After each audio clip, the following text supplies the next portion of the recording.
So I adjusted the, so please, well, I'm Juan Pedro Searle from the Ministry of Energy of Chile. So I'm in charge of a number of things there. And one of those is Article 6 and negotiations, and also how to put some projects in place. So please, the next one. So what I'm going to try to do is to give you a little bit of a context or the enabling environment for Article 6, the JCM and carbon pricing in general, and then try to come up with very specific examples of where we are in terms of the pilots. So the next one. The next one, please. So in terms of, this is to give you an overview of where the energy sector stands in terms of emission. This is the very recent data from 2018. So we have updated our inventory this very much. So we have around 30 years of inventory. So we're happy that this will be published soon. So the energy sector accounts for 77% of total emissions in the country. So where the electricity generation mainly that one that comes from coal and diesel and natural gas are the major emitters, then followed by transport and some industry like mining and others. Next one. In terms of the goals that we have set recently, last year our president launched the carbon neutrality goal before, no, this was 2 years ago, before the COP 25 in Madrid. So this is a commitment that we are taking very seriously, and in that trend, we updated the NDC. You can see it in the UNFCCC website. This is a totally new NDC compared to the first one because we changed a lot of indicators. And in that NDC, we also captured this commitment to reach carbon neutrality. We in Congress we have a climate change bill that has been reviewed by congressmen, and we are crossing our fingers that that law will be passed very soon, and there this commitment of carbon neutrality will be captured, and also a lot of instruments to reach that that pathway. So the next one, please. So this is how the carbon neutrality pathway looks like in Chile for the coming 30 years. You'll see a number of different measures there. What is interesting here is that first, that this exercise was backed by an analysis done by the scientific community in order to check if we were doing our estimations in a good manner. So I will try to send you through the Japanese colleagues the so-called white paper, where you will see more details on how the scenarios were built. Just some figures from this graphic is like the main one is the coal phase out.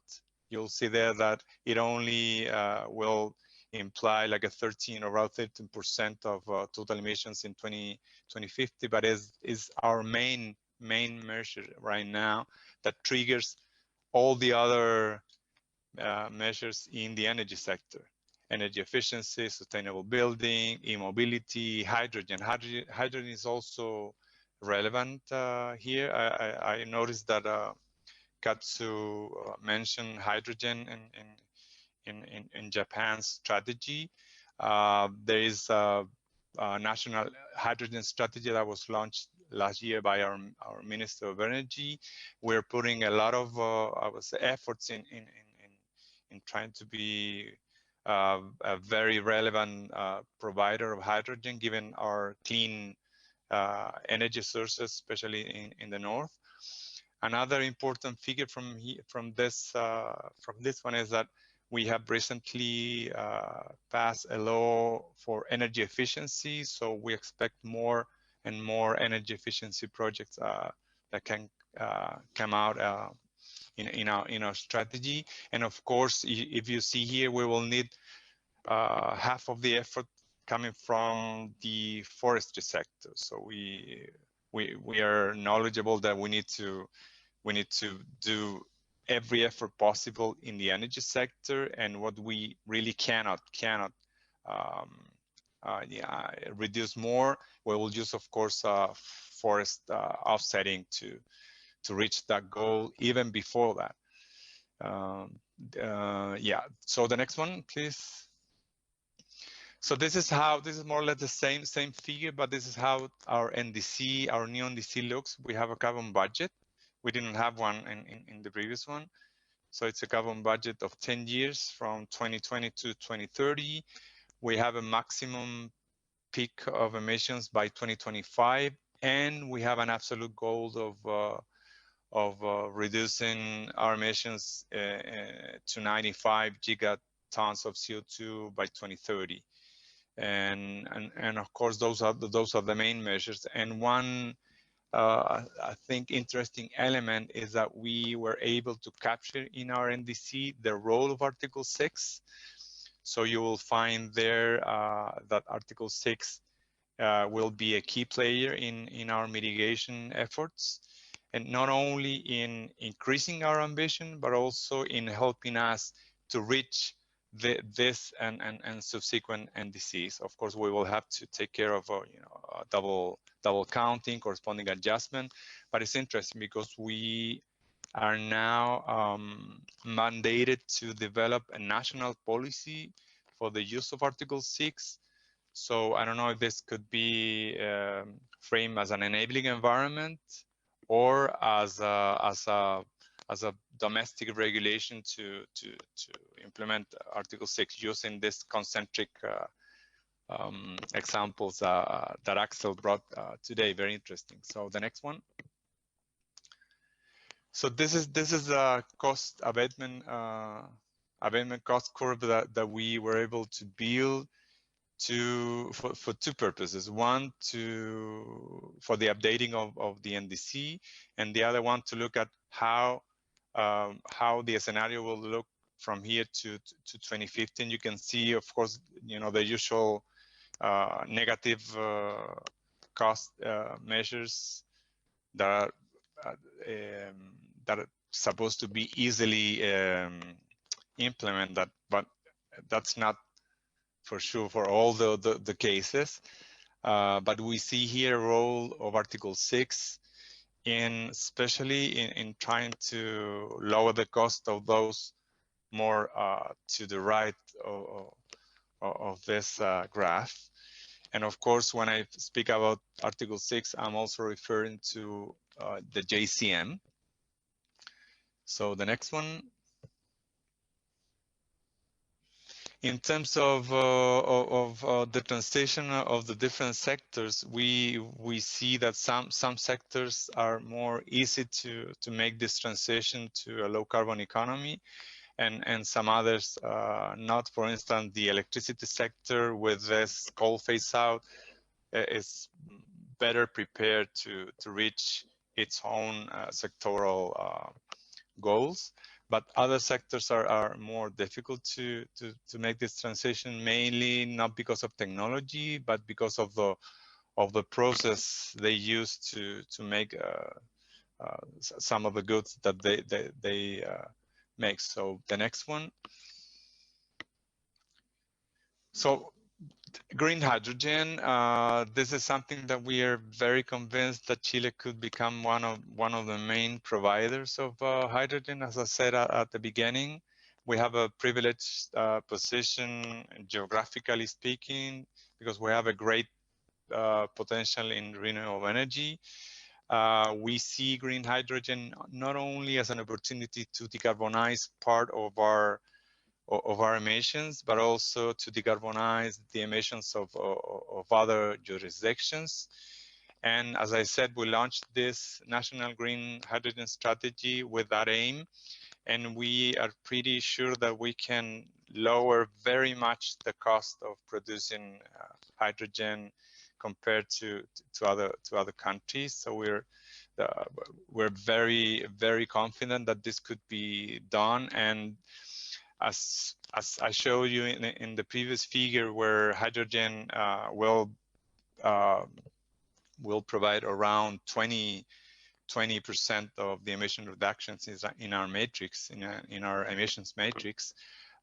We are expecting hydrogen to come in full operation after 2030.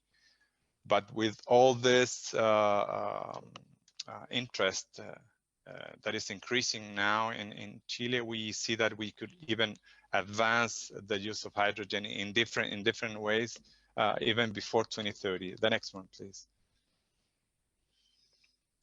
As I said at the beginning, the mining industry is one of the. It's not a big emitter in Chile, but it's a sector that we feel is a sector that is more easy to make this transition. So, as you know, we're one of the biggest copper exporters in the world. We have a lot of approaches that we can use in order to reduce very substantially the emissions of the mining industry, especially copper. And what is interesting is that the mining ministry is now engaged in developing a national mining policy for 2050. This is very unusual, I would say, because this sector wasn't very active in the past. But now, needless to say, our Minister of Energy, is also now the Minister of Mining. So it's a very good combination of energy and mining here. So the next one. So this is what I wanted to get here. We did a study with the help of the GIZ in trying to see which sectors could be more difficult to make this transition. So you have the cement, steel, mining, and refineries, but more cement and steel. So we were able to conduct this so-called technology needs assessment for the two upper sectors. And why? Because we saw that these two sectors were more trade exposed to other industries abroad, their energy consumption intensity, and also their emissions intensity. So the aim of this analysis was to understand the transition with or without a carbon pricing. The next one. Next one, please. Okay, this is just an example of cost abatement curve that was done for the cement case. So the cement here in Chile, they do not produce much GHG emissions per ton of clinker compared to global emissions in this sector. Nevertheless, this industry is highly exposed to trade. In the case of comparing the cost of the imported clinker compared to the clinker that was that is produced here. So we came into a conclusion that we can do some progress in the cement industry. You can see here the type of measures. Sorry, this is in Spanish, but I can translate that and resend to you the PowerPoint corrected in terms of language. But you can see a number of measures that can be done in the cement industry. But as I said at the beginning, what is difficult in this sector, told by their association directly, is that is the process of preparing the clinker. So one of the main conclusions of this study is that this industry and also the steel industry are eager to to make this transition, and they will provide very soon an action plan on how to do it. This industry, the cement industry, was very knowledgeable about Article 6, about carbon pricing, and they know that a tax will be detrimental to their business, so they're more inclined for a more sophisticated and flexible instrument, such as an ETS, for instance. And I assume that Article 6 could also do something here, and the JCM in terms of assisting this type of industry. So the next one. The next one, please. So in terms of the role of the JCM in Article 6, as you all may know, getting finance for green project is not easy, and in Chile we know that we need to create awareness, especially in the domestic banking institutions, about carbon pricing in general, about Article 6, and about the JCM. So we are pretty sure that these instruments could ease the way of in terms of getting international finance for green projects, from the project selection to project characterization, and also for the identification of the financing options. So this is more or less how we see, or how difficult we see to get financing. And I'm not saying for electricity, maybe not for mining, but for the cement industry and for the steel industry. This could be the real situation now. And in terms of Article 6 and JCM, as they have a carbon pricing approach, they could be very good vehicles to progress in the energy or clean transition to some sectors here in Chile. Next one. This is how we see the use of carbon pricing in our carbon neutrality and in the achievement of this and subsequent NDCs. So we are pretty aware that we not only have to look at the carbon market, but also at the international market arena. In terms of our domestic actions here, as you know, we have a carbon tax since 2017. We were able to introduce an improvement to the tax. This is an offsetting system that will have to be in place by 2023. And as I said, we are discussing a similar to a domestic carbon trade system in our climate change energy bill. So we hope something reasonable will come out of that discussion. And we are still promoting the voluntary market, because we know that this is also a vehicle to accelerate our transition. In terms of the international markets, of course, Article 6, JCM, we are part of the Climate Market Club of the World Bank. So we know that we need to also look at the international arena, because only focusing on a domestic perspective will not be the right approach to really get into a neutrality world by 2050. We have done a lot of research here in terms of how to articulate different carbon pricing instruments, and we are insisting as Ministry of Energy that we have to have more flexible instruments. We're happy that in our climate change bill we can have some flexibility there, but we are pretty aware that we need to articulate every instrument that we may have in the near future. Please, the next one. So in terms of the role of the JCM,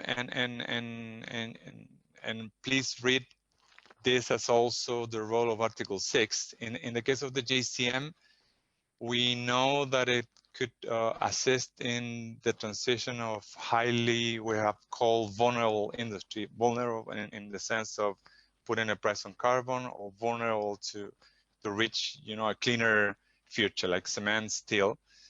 by piloting cutting-edge technologies.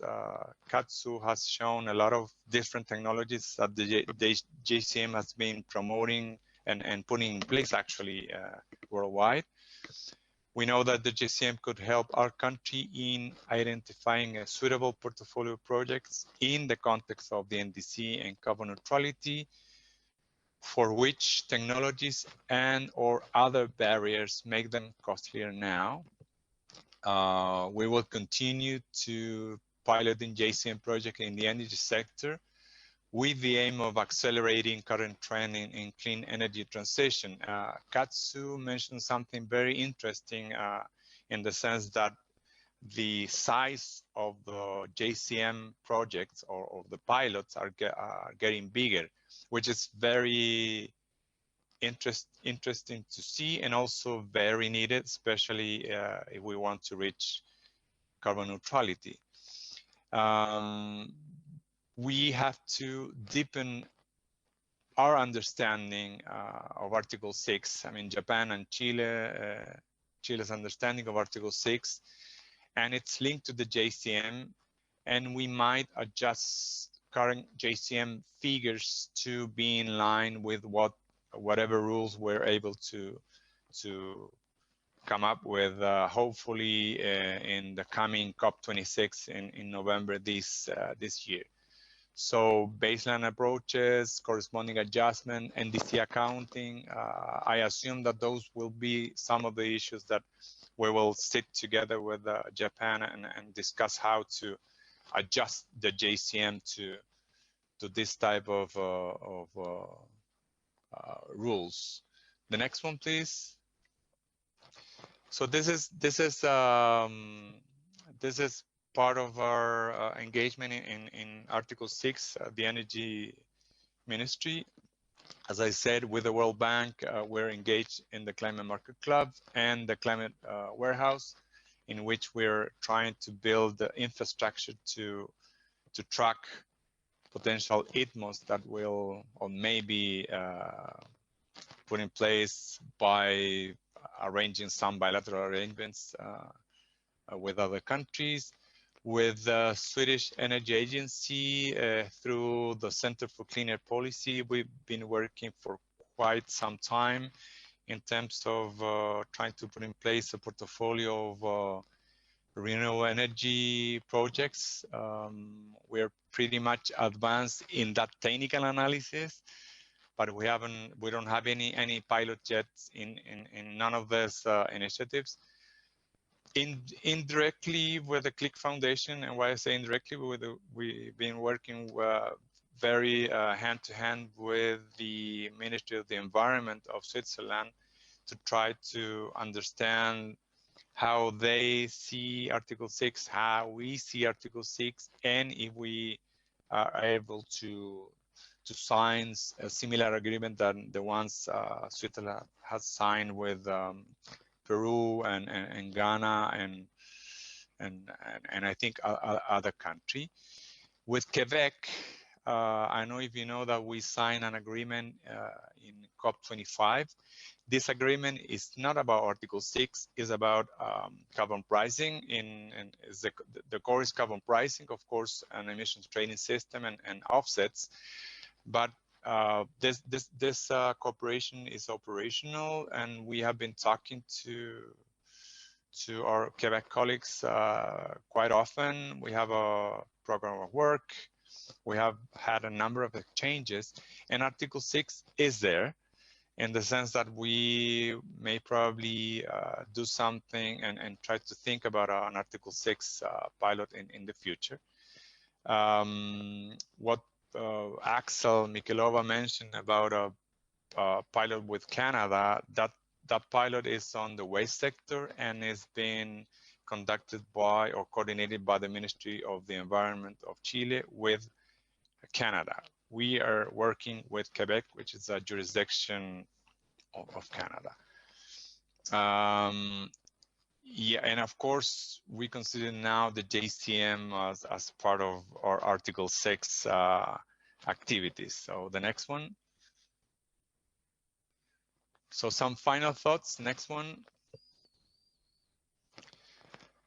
So we are convinced that JCM is a pioneering initiative with regards to international cooperation towards emission reduction and I would say more importantly towards carbon neutrality.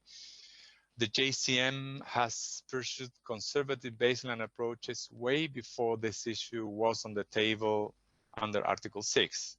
It's still unresolved there, but my personal guessing, my personal take, sorry, about the JCM is that they have resolved pretty well this issue of baselines by a very conservative approach applied to every project, which is interesting. It promotes early involvement of the host country concerning crucial decisions for project approval and implementation. We have a joint committee, so we have approved baselines and MRB methodologies for the 5 energy pilot that we have currently in different stages with Japan. The JCM is an effective promoter of mitigation worldwide and should continue to do so, especially as Article 6 is now in the loop. The experience in setting up projects and the governance framework is important for Article 6 implementation. So what I didn't tell you about my previous slide is that we don't have pilots yet, but we're working very hard in having this national policy for Article 6 that I mentioned at the beginning. So the experience with the JCM in this very important part of the governance framework has been key, because when we started to work with our Japanese colleagues at the beginning, what caught our attention was that the Japanese government already had taken the decision of using at least 50% of the credits for them. So we haven't had taken any decision on what to do with the remaining credits when they get issued. So this is relevant because we thought that by engaging early and with the JCM, we will speed up the process of defining this decision-making framework. So we are now in that stage, and we hope we need to have this by the end of this year, hopefully before COP26.